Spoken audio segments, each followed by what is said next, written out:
তুমি আমাদের সঙ্গে থাকো। অন্যদিকে এই মুহূর্তে বিজেপি বিধায়ক শঙ্কর ঘোষ তিনি আমাদের সঙ্গে রয়েছেন। শঙ্করবাবু, এই যে নতুন জিএসটি কাঠামোটা সামনে আসলো, তাতে নিঃসন্দেহে সাধারণ মানুষ তারাই বলছেন যে তারা উপকৃত হচ্ছেন। সর্বোপরি প্রধানমন্ত্রী যে প্রতিশ্রুতি দিয়েছেন তিনি তো কথা রেখেছেন। একদম।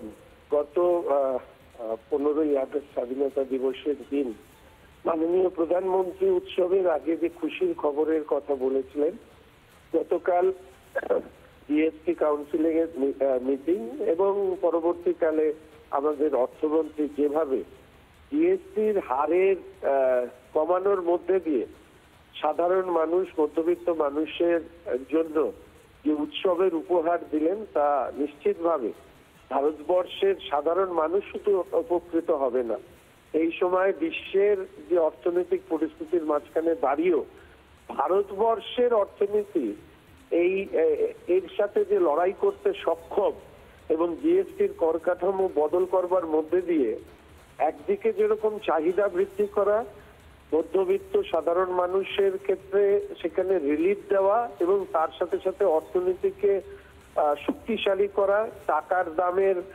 বৃদ্ধি করা, এই সবগুলো সিদ্ধান্ত নেওয়া নিশ্চিতভাবে এই সময়কালের অত্যন্ত গুরুত্বপূর্ণ সিদ্ধান্ত, যা প্রধানমন্ত্রীর কথা রাখবার মধ্যে দিয়ে বাস্তবায়িত হয়েছে। শঙ্করবাবু, একাংশ বলছেন যে ট্রাম্পকে মোক্ষম জবাব দেওয়া হয়েছে, আরও একাংশ তারা বলছেন যে কার্যত এই সিদ্ধান্তের মধ্য দিয়ে ভারতের অর্থনীতি আরও চাঙ্গা হবে। আর এক শতাংশের মানুষ বলছেন যে সবটাই নাকি ভোটের রাজনীতি। সামনে যেহেতু বেশ কয়েকটা রাজ্যের বিধানসভা নির্বাচন আছে, সেই কারণে এই সিদ্ধান্তের কথা জানানো হয়েছে কেন্দ্রের তরফে। দেখুন, ভারতবর্ষের প্রধানমন্ত্রী বারবার করে সংবিধানের যে স্পিরিট, ভারতীয় গণতন্ত্রের যে স্পিরিট, যে এটাই মানুষের সরকার, তাহলে স্বাভাবিকভাবে সরকারের জন্য মানুষ না, মানুষের জন্য সরকার। যারা সারাক্ষণ ভোট ভোট ভোট রাজনীতি নিয়ে কথা বলেন, তাদের সাথে ভারতীয় জনতা পার্টির যে পার্থক্য এখানেই, যে ভোট আসবে যাবে কিন্তু মানুষ থাকবে। ফলে মানুষকে কিভাবে সময়ের সাথে তাদের জীবন মানের উন্নয়ন করা যায়, তাদের জীবনযাত্রার উন্নতি করা যায়, তার চেষ্টা মাননীয় প্রধানমন্ত্রী বারংবার করেছেন।